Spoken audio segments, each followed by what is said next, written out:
Hi, I'm Ray Weber. And I'm Jenny, and we're Weber Family Reviews, and today we are doing our games that start with G. And this is most of our games. We didn't bring up the game of life.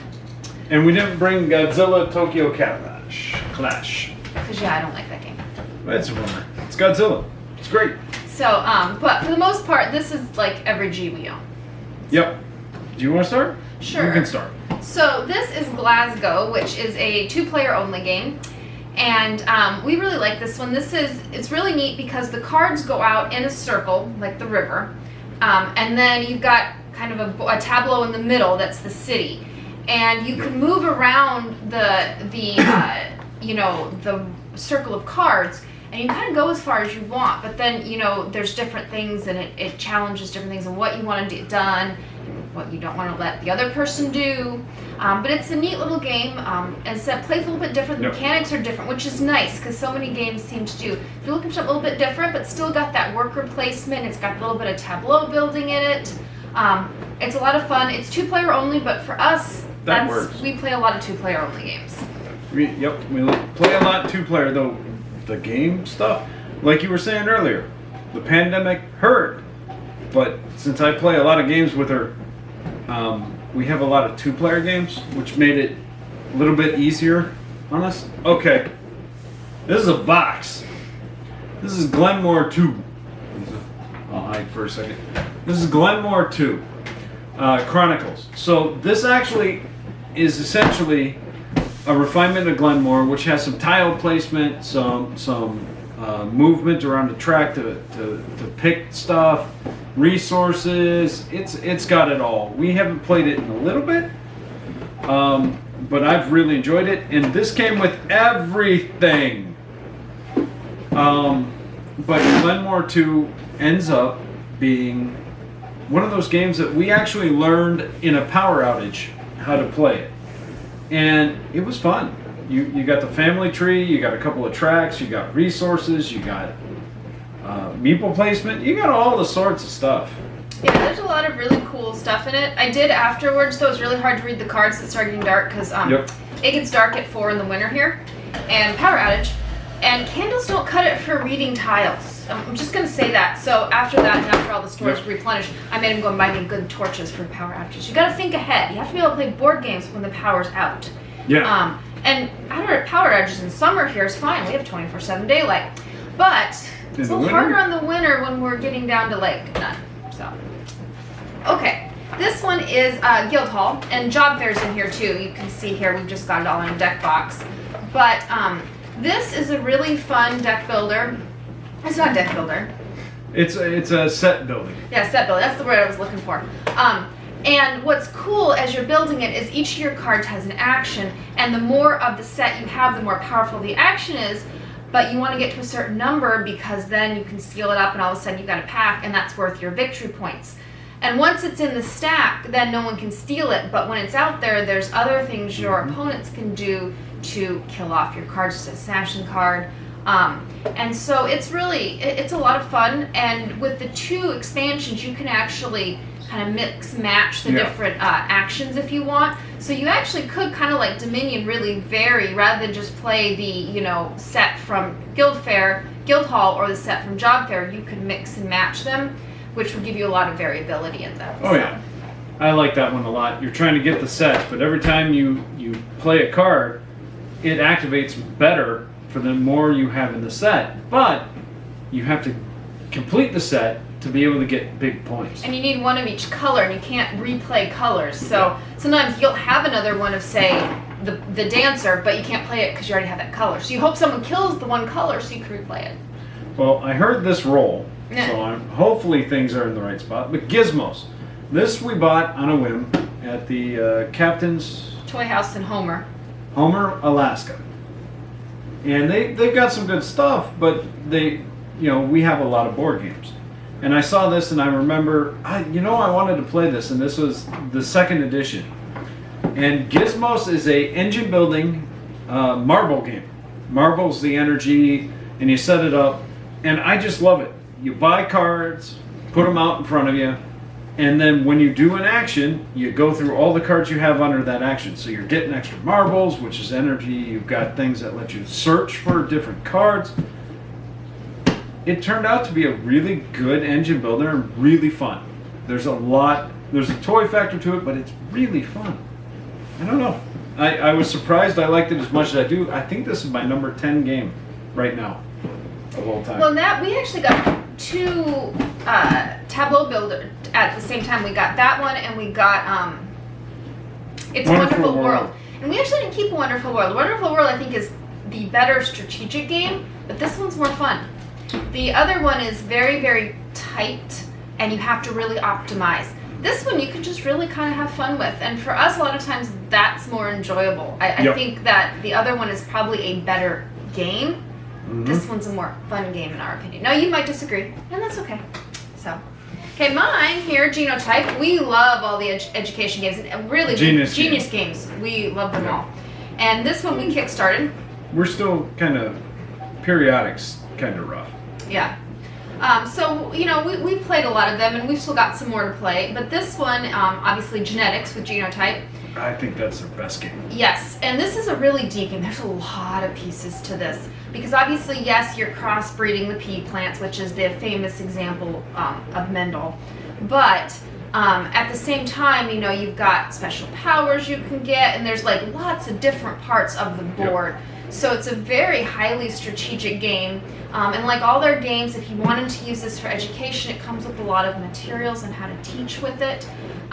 So if you were supplementing at home or you were homeschooling, this would be a beautiful choice. But it's also just an awesome game, even if you don't care that you're, you know, learning, but you'll still learn a little bit when you play it. Yeah.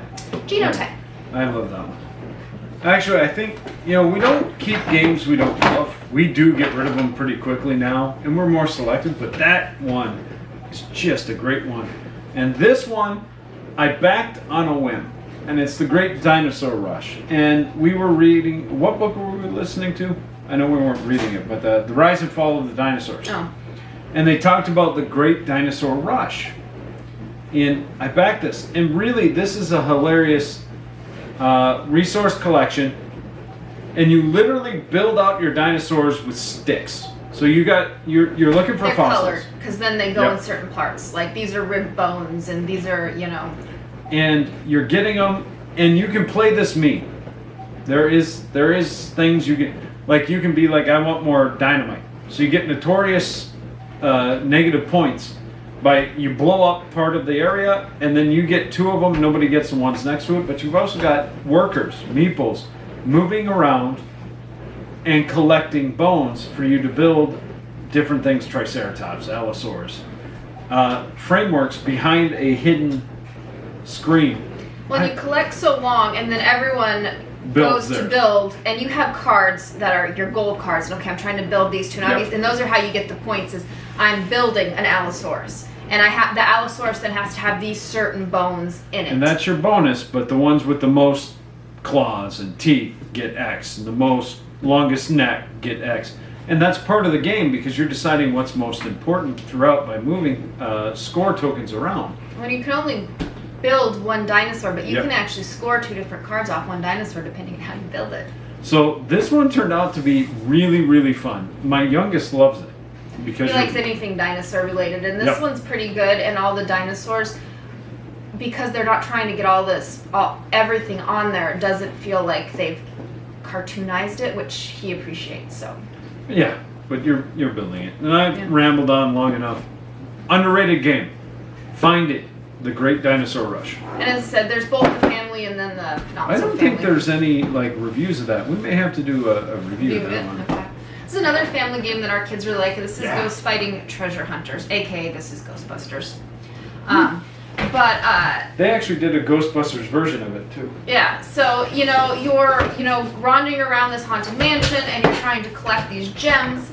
And we play the hard version now, which you have to collect the gems in order, and then get everyone out before you get too many haunts and you're all scared to death and you run out screaming and leave everything behind you. And it's really hard to get to some of the far rooms as you're trying to check them all and do them. And then, yes, the expansion adds, even more space as you're trying to... Creepy cellar. Yes. But overall, it's a really easy game to teach and play. There's not a lot of rules, but it's a lot of fun. It's just, is it highly strategic? No, really, you're just thinking who's going to go get what. When do we have to? Can we let this ghost go? Which ones do we need to attack? And if you can get 2 people in a room, you get more rolls. So, when do we both have to go in? And like if you get a haunt, which is the upper level of the ghost, 3 ghosts turn to a haunt, you need 2 people to go in there. And so, when do you decide that, we've got to move people over? So, there are some strategic games, and it's a co-op, so it works good because then there's not a lot of fighting because you either all win or you all lose. Yeah. Okay. So this next one's a newer one, and I'm actually very happy that they're coming out with an expansion because I could see this one getting wore out pretty good. It comes with 2 missions, but this is the G.I. Joe deck building game. And it is a cooperative, you're the Joes, you're trying to send people on missions. Based on their specialties, they get more ability, you're rolling dice, and you're trying to complete missions. And the missions are, one of them set, the very first G.I. Joe cartoon set. Why? Because nerd. And you're sending them out with vehicles on a mission. You've got all the characters but it is a deck builder. So you're trying to use that to build up your deck to get more Joes, more skills, more tools. And the reason I said that I'm glad they're coming out with an expansion, we'll end up getting the expansion, is because this only comes with 2 sets of missions. Now there's a fair amount of variety in those missions, how they're set up, but there's still only 2 in the main parts of it. So if they weren't doing that, I don't know if I'd recommend it, but I thought it was fun. Even you didn't mind it. I did. This is part of a trilogy, and we have played all 3 of the trilogy. It was Transformers, Power Rangers, and then this. And now definitely aiming at the middle-aged geeks who all grew up watching those cartoons. I didn't grow up watching any of them. We're delightful. Yeah. What if they had Jam? Or Gem? I'd probably buy it. But anyways, My Little Pony, I'd probably buy that too. Barbie, I'd be interested. If you guys know of any deck builders or games around those that are actually good, let us know. Yeah. But anyways, the first 2, honestly, neither of them were horrible, but neither of them were good. We just weren't, we didn't end up keeping it up. Power Rangers was very much, you have to really be a Power Ranger nerd, I think, really full-time. And that wasn't us. That wasn't like, because if you don't enjoy the theme, the game wasn't strong enough to go beyond the theme.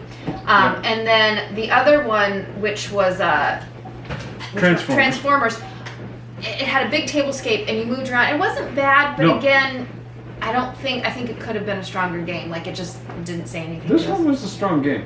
This one was the best of the trilogy. I liked it a lot. All right, go for it. It's the only one we kept, so. Yeah. This one, Ray doesn't. This is Get Bit, and this is actually the 3 where we have Walk the Plank, Get Bit, and Hold Your Breath in here. And the kids like Get Bit. It's just funny. It's funny yanking Lego legs off of a guy. Yeah, and you're trying to get. You don't want to be last because then you're going to lose the limb, and once you lose all your limbs, you're dead. And so there's different things. It's just a fun, silly little game. Yeah. And then Walk the Plank, which is also in here, is a programming game. It's not a G game, but still. I'd rather Robo Rally or Mechs, definitely Mechs versus Minions. And Hold Your Breath really kind of sucks. Yeah.